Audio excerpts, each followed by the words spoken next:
Yo, what is going on, everyone? My name is Nick, or the Notorious Fantasy, and in today's video, I'm bringing you guys a mock draft on drafters.com. It's not really a mock draft, it's actually a best ball draft. What best ball is pretty much you draft your whole team now, and then during the season, you don't actually have to set your lineup at all. The computer automatically generates your lineup based on performance on that week, so you don't even set your lineup. It just automatically puts the best players in, and then at the end of the year, whoever scores the most points ends up winning the league. If you want to draft with me on drafters.com, you can use code Notorious at the top of your screen for a 50% deposit bonus, as well as the link down below in the description. So to get into the draft here, CMC was the first pick, followed by Saquon Barkley. So now I'm up, and to me, this is an easy selection. We're going to go with Ezekiel Elliott, running back of the Dallas Cowboys. Now, I understand he has the big Rona right now, but he's going to be okay. By the time the season starts, he'll be okay a couple of weeks from now, hopefully. And I think that Ezekiel Elliott is easily my number 3 running back for fantasy football in 2020 and my number 3 overall player. So I'll happily select running back Ezekiel Elliott out of Dallas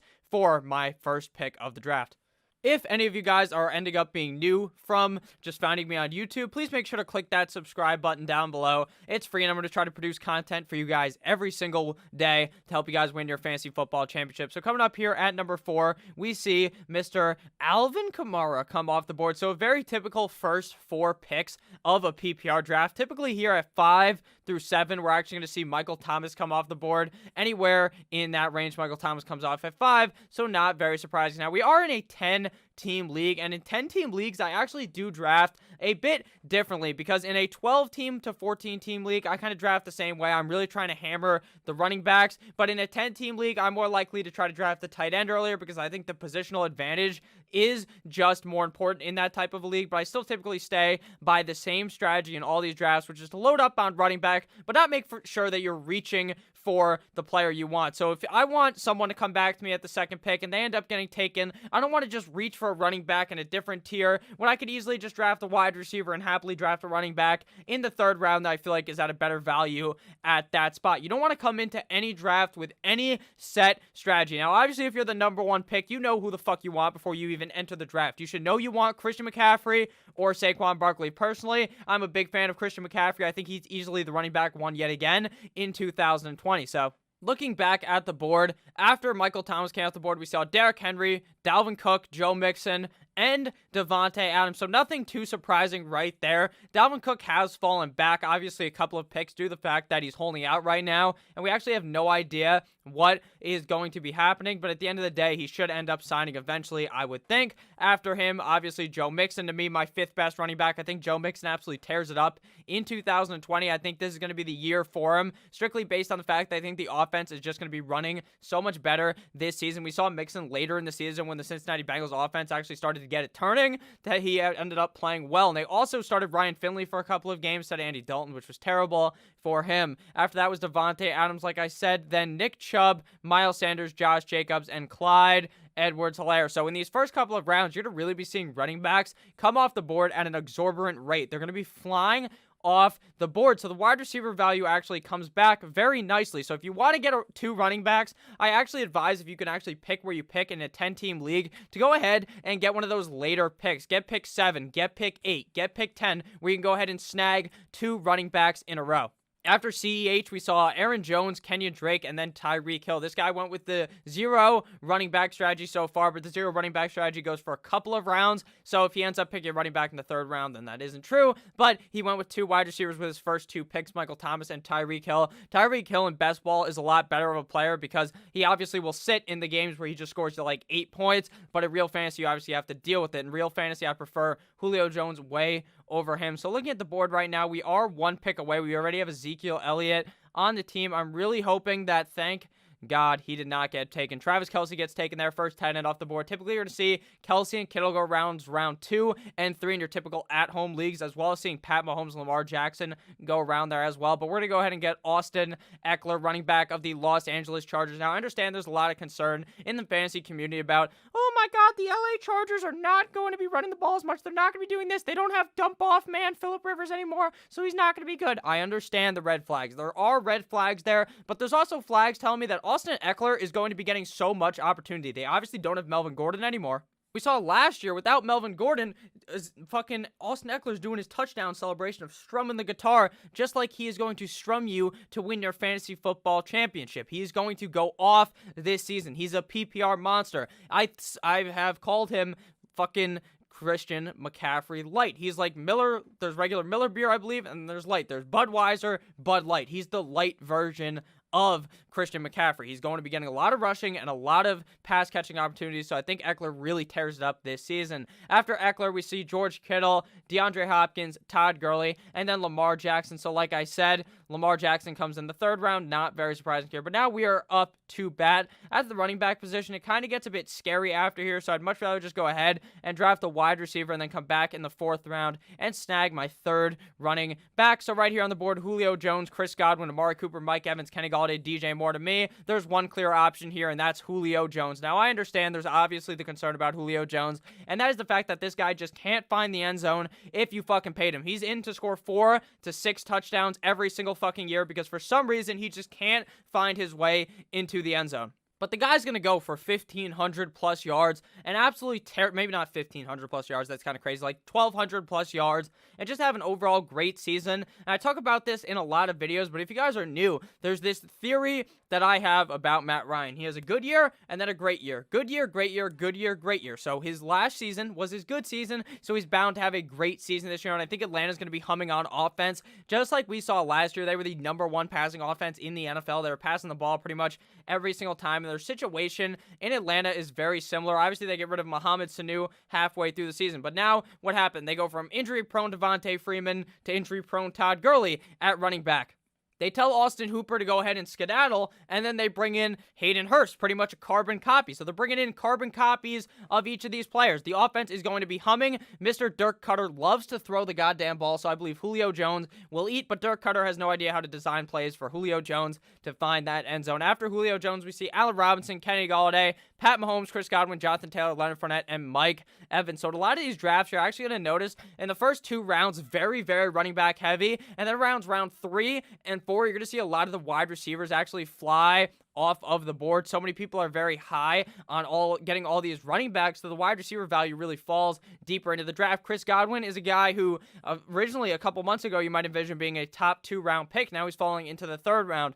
Amari Cooper, perennial top 12 wide receiver, falls into the 4th round. Now I hate Amari Cooper. I fucking hate the guy because he's a fraud wide receiver 12 because he's so inconsistent. One game, he's on fire, literally skull fucking a defense. The next game, he's asleep and just shits the bed because you forgot to buy him his Huggies. That's just what happens. Odell Beckham Jr., Juju Smith-Schuster, 2 players who had a lot, very, very, very high expectations last year and absolutely kerplunked straight through the ground and didn't play too well in 2019. We also saw Le'Veon Bell come off the board, who would have been my pick here in the 4th round, but we are 1 pick away from being up to bat, and we're probably going to be going with running back here at our next pick. So Calvin Ridley comes off the board, so we're going to go ahead and happily select our running back to the team. Now it's between David Montgomery and Chris Carson, but I'm honestly going to believe slightly more in Chris Carson. I think he does have that top 12 potential. Now, I understand that, sure, the guy has fucking fumbleitis. We've known that for years. The guy is just prone to fumbling the ball, but at the end of the day, I think he will still be able to stay safe. They bring in Carlos Hyde, and it's clear that Pete Carroll said he wants Carlos Hyde to be the running back too. Chris Carson is the running back 1, the head honcho back, the workhorse in a very run-heavy system, so I like Chris Carson here in the 4th round. After that, we see A.J. Brown come off the board of the Tennessee Titans. Now, I don't think A.J. Brown is some talentless hack, but I'm just avoiding him because I think Ryan Tannehill takes a step back, and I think we see the Tennessee Titans try to play more like they play in the playoffs and really try to run the goddamn rock to win those games. After A.J. Brown, we see Melvin Gordon come off the board, going from the LA Superchargers to the Denver Broncos. Obviously, to me, I'm just fading Melvin Gordon because I honestly think Philip Lindsay isn't that bad. I think they could honestly have a 50-50 split, and that's really going to hurt Gordon, so I'm not going to go ahead and draft him in the 4th round. After that, we see Mark Andrews come off the board. My tight end 3, so not very surprising to me at all, going in the 5th round. After that, we see James Conner. So now we're probably going to look to attack the wide receiver position yet again here. Our wide receiver 1 obviously is Julio Jones,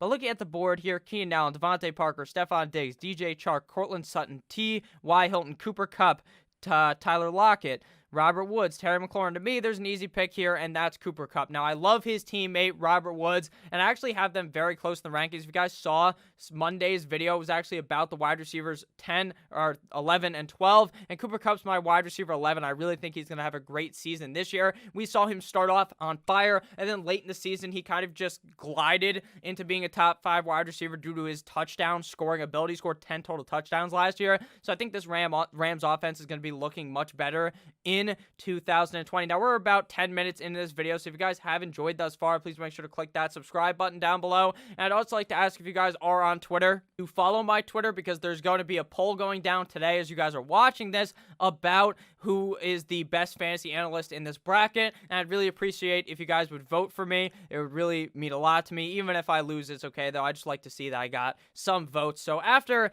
Cooper Kupp, we see Robert Woods, his teammate. I love both of these guys. I can honestly see reasoning for picking Robert Woods over Cooper Kupp. David Montgomery, and then David Johnson coming right back to back, 2 Davids in a row. I think David Montgomery is one of these guys that's going to be really slept upon due to the fact that he was really high up there on so many people's rankings. Everyone's like, holy shit, David Montgomery is going to be super upside. David Montgomery this, David Montgomery that. And then he doesn't do that. He just doesn't beat the expectations. His expectation was potentially a top 12 running back, and he shit the bed at that, but he was a solid running back for his rookie season. I think his second year is going to look a lot better in Chicago, especially with Foles. David Johnson, we have yet another similar situation, just like last season, where David Johnson is actually really falling now. He was originally a guy that you would think would be a top 5 pick, but last season he was falling back out of that. He was like a top 6 pick. Now he gets traded to Houston for a used fucking condom, which is at what the Houston Texans got in fucking return for DeAndre Hopkins and David Johnson. They got a used condom and David Johnson. But at the end of the day, I think David Johnson has a lot of high upside. I think he's a pick where you're really shitting yourself when you pick him, because you're thinking, this guy has top 10 potential, but he also has the potential to really just fuck me right in the ass without the use of any lube. So that's how you got to take it. You take either, hey, he really has that potential because he's on an offense. They want to run the fucking rock. But the downside is the guy's been riddled with injuries. After that, we see Tyler Lockett and then DK Metcalf. Just like with Cooper Kupp and Robert Woods, once you see Lockett or Metcalf come off the board, the other one typically follows pretty soon. Now, something funny to note is in a lot of drafts, Metcalf goes above Lockett, and I'm not going to go ahead and debate that because I think both the guys should have a great season. They're just on a run-heavy team. After we see DK Metcalf, DJ Chark, Zach Ertz, who's a guy I'm really fading at the tight end position, Cortland Sutton, who I'm fading as well, Terry McLaurin, and then Hollywood Brown. So the running backs right now going into the 6th round are not looking super duper hot fire. So I'm glad we already have 3 in Ezekiel Elliott, Austin Eckler, and Chris Carson. But looking at the running back core available right now, we see guys like Mark Ingram, DeAndre Swift, Damian Williams, Devin Singletary, Kerryon Johnson, Marlon Mack, J.K. Dobbins, Raheem Boaster. It's all guys that are huge question marks. But there's actually one that stands above the rest, and I didn't even talk about him, and that's Kareem Hunt, running back of the Cleveland Browns. Now, I understand there's going to be those people in the comment section, these people who believe Kareem Hunt's a fucking backup, you dumbass motherfucker. He's the handcuff. No, he's not. All right, they're going to be running the ball shit ton. He's going to be getting the ball in space. They're going to try to make plays because Kareem Hunt, if you remember, before his incident in that fucking hotel, the guy was the Chiefs running back 1. The guy, his rookie season, was a fantasy football beast. He was a fantasy football beast the year after that as well, and he will be in Cleveland yet again. I understand he's the RB2 on the team, but he should be able to tear it up, and the running backs are falling fast, so it seems like we're going to have to go ahead and draft Kareem Hunt here before he ends up falling up, and we just got absolutely sniped.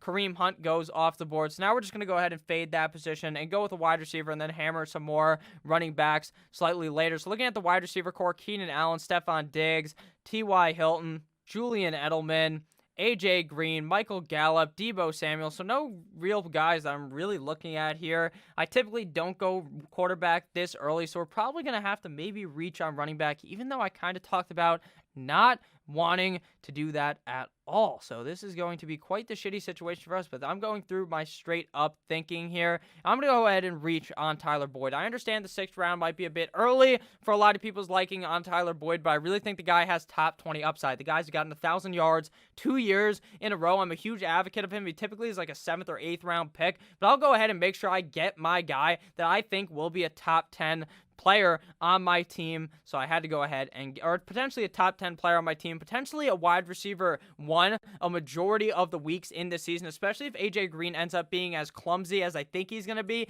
and missing a lot of games, because Sports Injury Predictor has him at a 50% plus chance of getting hurt. Devin Singletary comes off the board, who I think is just kind of a overvalued player. I mean, last year we saw when Frank Gore was really healthy, it was a split between Frank Gore and Devin Singletary. And then you know what the Buffalo Bills decided to do? They decided to draft another fucking running back in Zach Moss in this year's draft. So I'm a bit worried about Devin Singletary.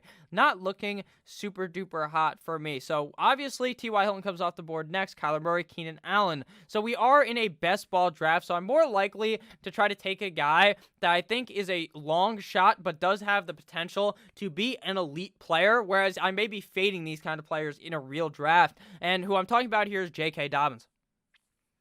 I think J.K. Dobbins is in an excellent situation to succeed, but he needs Mark Ingram to get hurt. So if you want to draft Mark Ingram and J.K. Dobbins, I actually don't hate that. But the player I'm going to end up taking here is Raheem Boaster. Now, I know there's a lot of talk around the fantasy community of Raheem Boaster being a very overvalued player, and I kind of agree in a sense, because Raheem Mostert isn't the only back in San Francisco. They use a zillion running backs on that team all the time, but what you have to understand is that if it's such a run-heavy team, they can use a committee, and Raheem Mostert could still eat. So I like Raheem Mostert. I don't think he's potentially an RB1, RB2 like a lot of people are thinking. He's more of a solid flex play, and if anyone gets hurt, I'll happily throw Raheem Mostert into my lineup, but on drafters, obviously, they just throw it in for you. If you guys are enjoying this video at all and think, hey, maybe I should want to draft with Nick, you can actually add me on here on drafters, Notorious FNTSY, and I'll make sure to add you back. Also use my code Notorious if you guys want a 50% deposit bonus. So after we went with Raheem Mostert, Cam Akers came off the board, followed by Damian Williams and then Stephon Diggs. Obviously, Stephon Diggs moves from Minnesota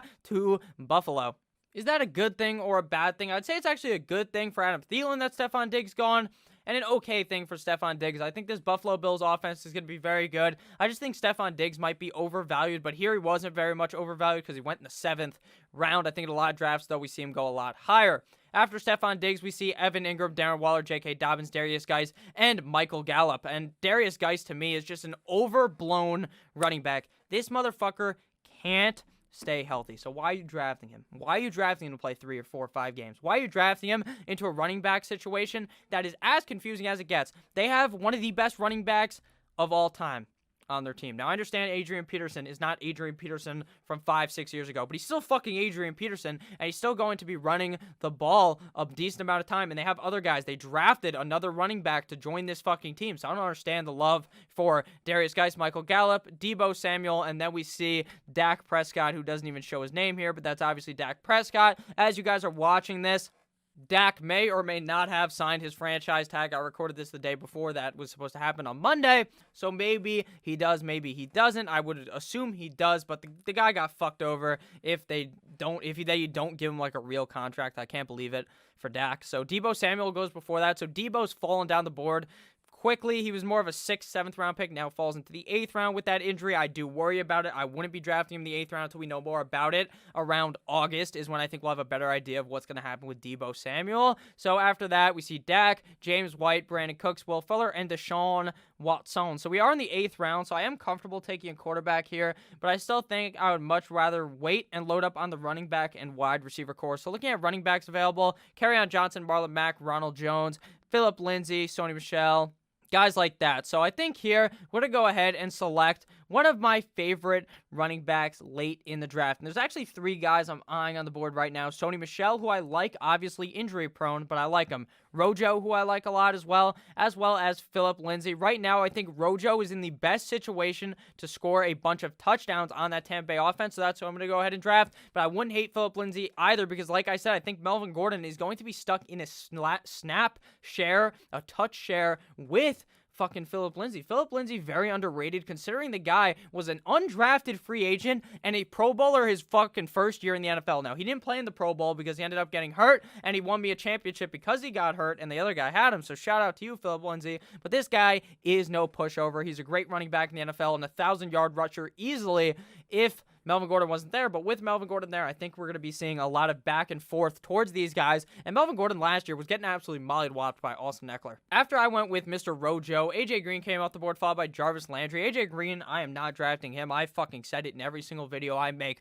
AJ Green is fool's gold. You remember 4 years ago, AJ Green, one of the elite wide receivers. You think of him now, you might still think elite wide receiver. Don't think that. Don't think elite wide receiver. Think of a washed up wide receiver who probably has top 20 potential if he plays, but hasn't really played all that much. I mean, in the last 4 years, he's played less than half of his game, so I don't really trust that at all. After Landry, we see Phillip Lindsay, so that's a great pick by him. So we're probably going to dive into the wide receiver well here. Tight ends, a lot of them are still available, and around the 10th rounds where I look for Hayden Hurst, even though he's been skyrocketing up the draft board, because a lot of people realize that Dirk Cutter just loves to use that tight end position. So after Phillip Lindsay, we see Alexander Madison, and now it's our pick. A bit early for Madison, considering that guy doesn't even own Dalvin Cook. If you own Dalvin Cook, you have to reach for him, though, because I think you need him in order to succeed. So looking at the wide receiver position, guys still available: Christian Kirk, Julian Edelman, John Brown, Jerry Jeudy. I actually want to get Julian Edelman on this team. I think he is a very safe pick. I think even though Tom Brady is gone,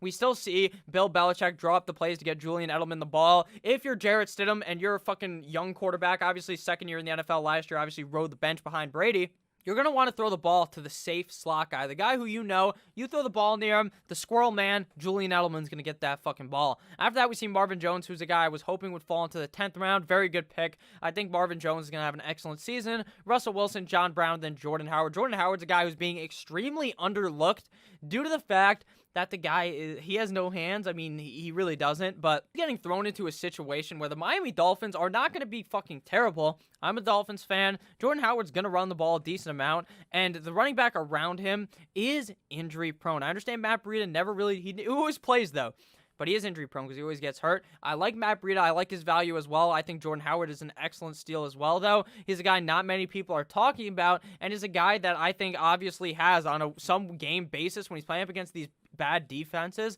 like the Jets, where he's just going to absolutely plow straight through them. After that, we see Jerry Jeudy, who to me is kind of not a pick I want to be making. I think all these Broncos wide receivers, you should just put the Michael Jordan fade away on that whole fucking wide receiver core, because Cortland Sutton would have been a value, but then they bring in Jerry Jeudy, they bring in KJ Hamler, so now they have a shit ton of guys. They got Noah Fant, Albert O, so I'm just staying away from that whole situation, including Mr. Jerry Jeudy out of Alabama. After Jerry Jeudy, we see Hayden Hurst, who that's a snipe on me. I should have fucking picked him in the 9th round. I really think he has top 5 tight end potential. Josh Allen, Christian Kirk, Tom Brady. So a lot of quarterbacks are actually falling in this draft. We saw Mahomes and Lamar Jackson go in the 3rd round, but not until the 7th round was the 3rd quarterback picked in Kyler Murray. So I'd actually like to inform you guys that in your at-home league with your typical friends, these motherfuckers are going to draft quarterbacks so early in a lot of situations. Now, you need to know your league. You got to make sure that before the draft, if you've ever played with these guys, you go ahead and go to the draft history and look at last year's draft or the year before. See where these guys are drafting quarterbacks at. If you see them flying off the board in the first couple of rounds, note that in your head that that's going to happen, so you can understand that the value is going to be there later at these other positions, or note that they're taking quarterback later so that you can understand that that's going to happen as well. Maybe you can find a value in like the 7th round on a guy like Kyler Murray, which you're normally not going to be seeing because he goes in like the 4th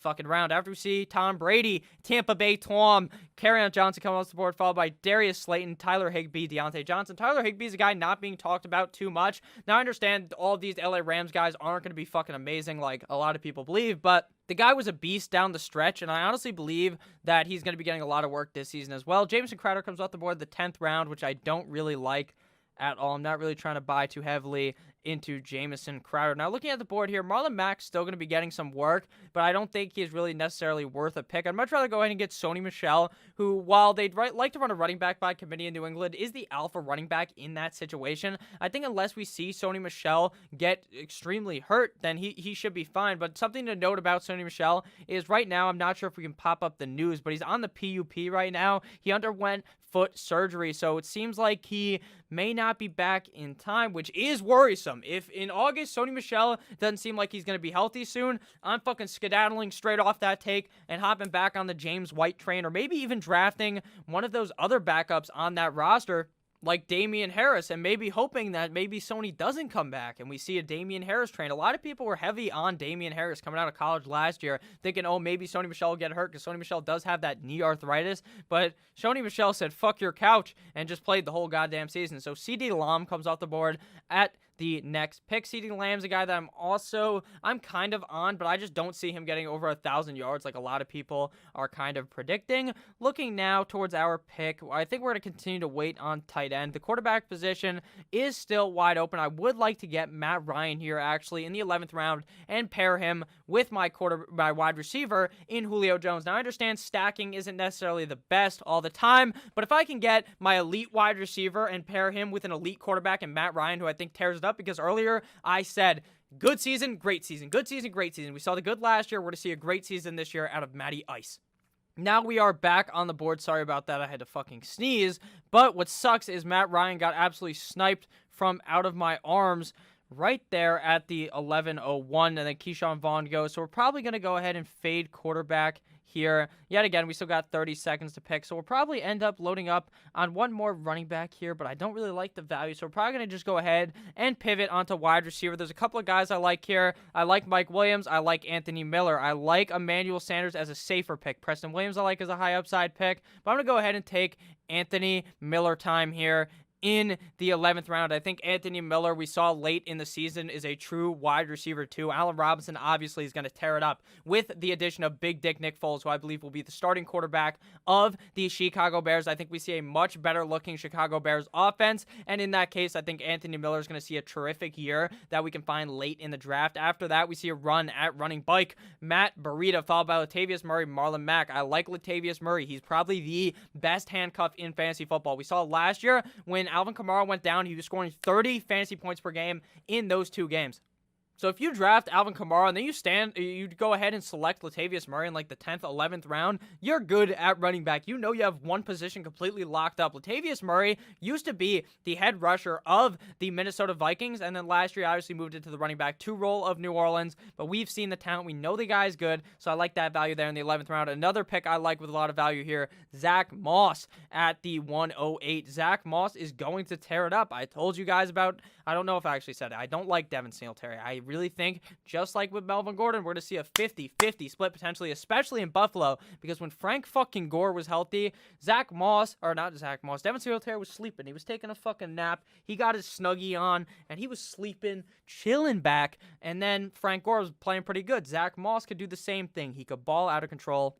All ball or ball just hard enough for you to not want either of them. But I'd much rather take the guy later, going the 11th round in Zach Moss. So looking at our roster so far, we've got Zeke, we've got Austin Eckler, Chris Carson, Mostert, Rojo, and Sony Michel, our wide receivers. We've got Julio, Cooper Kupp, Tyler Boyd, Julian Edelman, and Anthony Miller. So a very well-balanced roster. 6 running backs, 5 wide receivers, no tight ends, and no quarterbacks yet. But that's okay with me. Now, we are in a best ball league, so I actually like Hunter Henry's value in this kind of a league, but in a real league, you won't fucking catch me drafting Hunter Henry, because I'm not drafting 2 tight ends. I just won't draft 2 tight ends in a normal league. In this kind of league, you have to. Because if he gets hurt, you need someone to play, and if he ends up, obviously, on bye week, you need someone to play. Same thing goes with quarterbacks. I typically don't draft 2 quarterbacks, but speaking of the devil, Hunter Henry just gets fucking absolutely picked before I even get to go. So looking at quarterback, there's still a lot of players here that I like. Drew Brees, I don't really like Carson Wentz, but I do like him at this value. Danny Dimes is still available as well. So there's tons of options there at the quarterback position for us in like the 12th or 13th round, which is typically where I look for quarterbacks as well as tight ends. The tight end train is going to absolutely fall off, though, momentarily if we don't go ahead and snag a guy. Now, a guy I haven't talked about a lot, actually, is Jared Cook. Jared Cook was actually getting pretty involved later in the season. He was overall a pretty solid tight end all year long. While obviously I don't think he's the second coming of fantasy football Jesus Christ, I don't really believe that. I think he'll just be a safe tight end, which isn't necessarily the best, but at the end of the day, when you're going to be drafting a couple of tight ends in these kind of leagues, doing a safe pick of Jared Cook is obviously something that I wouldn't mind doing. Normally you see me take a guy like Mike Gesicki, Janu Smith, or Jack Doyle, but I figured I'd talk about someone new and pick someone new in these videos because you want to diversify. If you're playing in a bunch of leagues, you want to pick different players that you all like in different type of situations, or maybe maybe even a player you're not super hot on, you kind of feel indifferent, lukewarm on, you still pick them here. Anyways, Danny Dimes got picked. Very sad. For me, if you guys want to draft on drafters, I would advise diversifying the revenue, as Nick Ercolano would say, and draft slightly different guys in every single league. But we're going to go ahead and snag tight end Jared Cook here. Now, I understand there's going to be people saying, Nick, why the fuck didn't you draft Austin Hooper? You saw how good he was last year. I saw how good he was in a Falcons uniform. Now he falls to Cleveland, where he may just be cursed, and he also is playing where they're going to be run heavy. And in Atlanta, they were very pass heavy. That's why I like Hayden Hurst. That's why I don't like Austin Hoop God Hooper. Darrell Henderson comes off the board, who would have been a snag of a pick had they have not drafted Cam Akers. Now, in these drafts, as you guys have seen, I like to load up on the running back position. That's the key to winning, is having running back depth and finding a lot of wide receivers later. That's why we went running back very early on and often in the draft. So now we're probably going to have to go ahead and find another running back here, or hammer on the wide receiver train, or maybe even a quarterback here. Since we're in the 13th round, if I can get Drew Brees and just snack him, or not snack him, put him together with the wombo combo of Drew Brees and Jared Cook, I would also like that. Get the double points when they find that connection. After Darrell Henderson, we saw Golden Tate and then Austin Hooper. So does this guy have a quarterback already? He does have Lamar Jackson. So if he takes Drew Brees, he's just absolutely bending me over and kicking me right in the cock. So that's something important to notice as well when you're drafting, is looking at the teams around you to make sure that if they need a position, to pick them here instead of waiting and picking them here. So if he needed a tight end, it would have been a smart move to pick it here. But if I needed a quarterback and he needed a tight end, I would have to do it the reverse kind of a way, if you understand what I'm talking about. It's very important to notice how the teams are actually constructed around you. I understand I don't really do it too much in these videos because I just put it in my head. I don't really speak about it, but it is something very important that I'll probably be talking about a lot more as the offseason goes on. This guy just auto picks Drew Brees, so he can absolutely go fuck himself. So now we're going to go ahead and probably just pivot off the quarterback position. No, actually, we're going to go ahead and select Matt Stafford. I think Matt Stafford, if he could stay healthy, is a top 12 quarterback. If he could stay healthy, is obviously a huge concern. We saw 2 years ago in 2018, he fucked up his back, but he played all 16 games because he's alpha man Matt Stafford. Then last year, he played half the games, just 8 games in 2019. But if he could stay healthy in 2020, he'll be a goddamn beast because that defense is booty cheeks, so they're going to have to be throwing the ball a whole lot. After that, we see Sterling Shepard and then Mike Kiseki. Now, as a Miami Dolphins fan, I've talked about Mike Gesicki a decent amount. Now, while I do think he has super high upside, I'm tending to find myself not really liking to draft him, because if we look at these splits that I obviously am not going to be able to edit onto this fucking screen, but I talk about them in another video. His splits with Preston Williams, wide receiver for the Miami Dolphins, actually went the round prior in round 12. When he was healthy the first 8 games, Mike Gesicki was sleeping. He was doing nothing. But once Preston Williams got hurt, we saw Mike Gesicki and Devontae Parker emerge. So who is Fitz's favorite target? I think it's Preston Williams. I think a lot of people are getting drawn in and roofied by fucking Devontae Parker and Mike Gesicki. After that, we see Mike Williams, Justin Jefferson, Michael Pittman, double rookie wide receivers coming off the board. Michael Pittman is in a situation in Indianapolis where we could see him absolutely explode, especially with T.Y. Hilton's injury history. So that's a solid pick there in the 13th round. A guy that not a lot of people are actually talking about, except for in the Dynasty community, obviously, because those motherfuckers are always talking about the rookies. I do play in Dynasty leagues, but this is obviously a redraft league.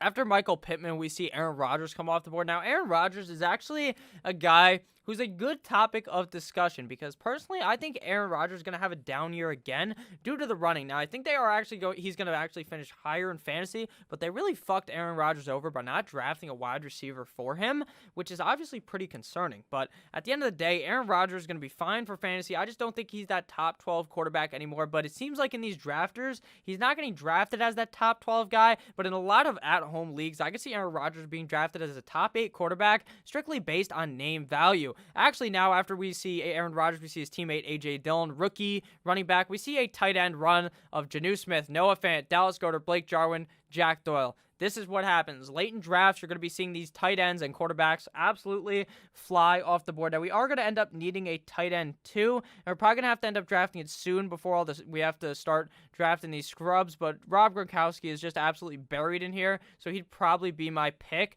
in the 14th round. But just so you understand, Gronk is going to go in like the 8th round of your draft, strictly based off of the name value of him, not how good he actually plays on the field. Looking at the running backs, there are still some solid running backs available, so I think we'll wait one round on Gronk and go ahead and select yet another handcuff for Ezekiel Elliott, that's Toni Pollard. If Ezekiel Elliott was to end up getting hurt, and we have him on our team, so an even better reason to draft Toni Pollard is the fact that Toni Pollard balled out in Ezekiel Elliott's absence, and well, not even in his absence, because I don't even think he ended up getting hurt last year, but in a couple of games against Miami, God damn, Toni Pollard ran a train on us. He really did. He's so fucking good that I don't understand why they paid Ezekiel Elliott that amount of money when they had Toni Pollard, but that's okay. Toni Pollard is definitely a solid backup. Obviously, for fantasy, he's only going to be useful in those couple games where Zeke gets hurt, but if Zeke ends up getting hurt, handcuffing him with Toni Pollard is definitely a huge key to success for your team.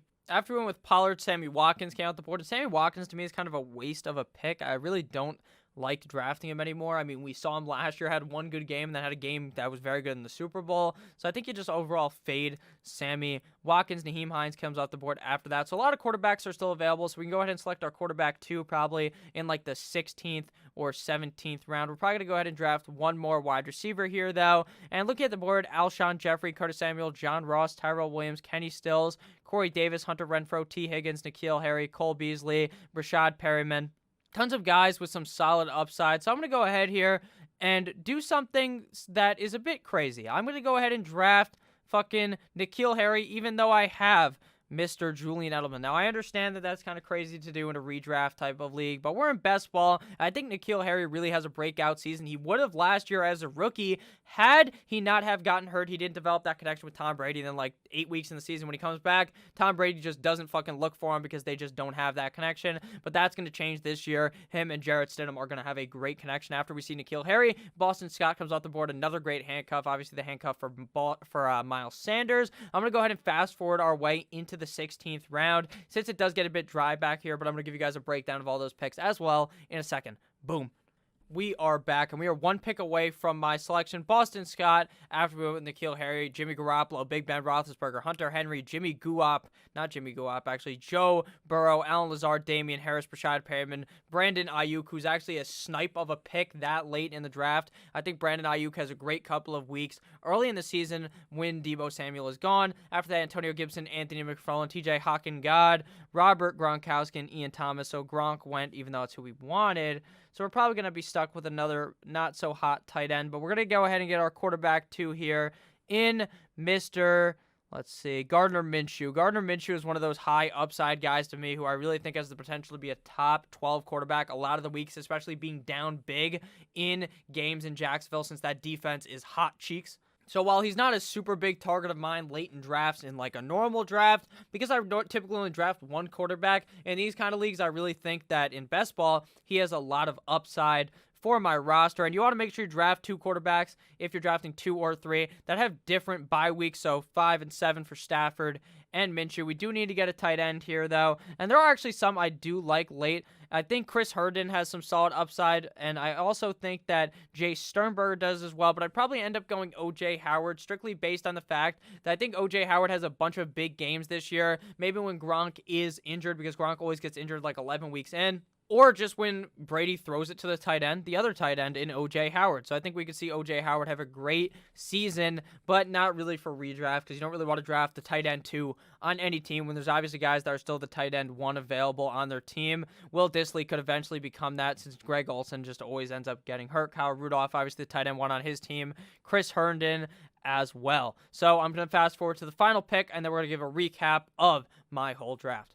And we are back one pick away from my 18th selection after we went with O.J. Howard, Curtis Samuel, Rock Armstead, Josh Kelly, Gerald Everett, Titty Boy T. Higgins, Jared Goff, Ryan Tannehill, Chris Thompson, DeAndre Evans, John Ross, the Sauce Boss, Teddy Bridgewater, Chase Claypool, and Darren Fells. So to close out the draft here, we'll probably go ahead and select our final wide receiver here to end the draft. So still on the board, probably the pick would probably AB still available, who I think is actually not that bad of a pick in the fucking 18th round since he could come back and be a top 10 player. But with that said, I'm going to go ahead and select probably Laviska Shenault here. Going to be obviously my tandem with Gardner Minshew, who I think could have some good, solid games this year. A more safer pick would have been a guy like Kenny Stills, but we're going to go with high upside here late in the draft. Laviska Shenault, they obviously drafted him for a reason. They drafted him highly, and I think he's going to have a great season this year in Jacksonville, but his next year will probably look better. So to recap our draft, our final roster, our 2 quarterbacks, we have Matty Snapback and Gardner Minshew, but it's probably easier to look at it this way. Round 1, we went Ezekiel Elliott, followed by Austin Eckler, Julio Jones, Chris Carson, Cooper Kupp, Tyler Boyd, Raheem Boaster, Rojo, Julian Edelman, Sony Michel, Anthony Miller, Jared Cook, Matthew Stafford, Toni Pollard, N'Keal Harry, Gardner Minshew, O.J. Howard, and Laviska Shenault. So if at any point you guys ended up enjoying this video, please make sure to click that subscribe button down below. I'll see you guys tomorrow with yet another video. And if you want to play and draft with me, add me on Drafters, Notorious FNTSY, and use code Notorious at checkout for a 50% deposit bonus. I'll see you fuckers tomorrow with another video. Good boy.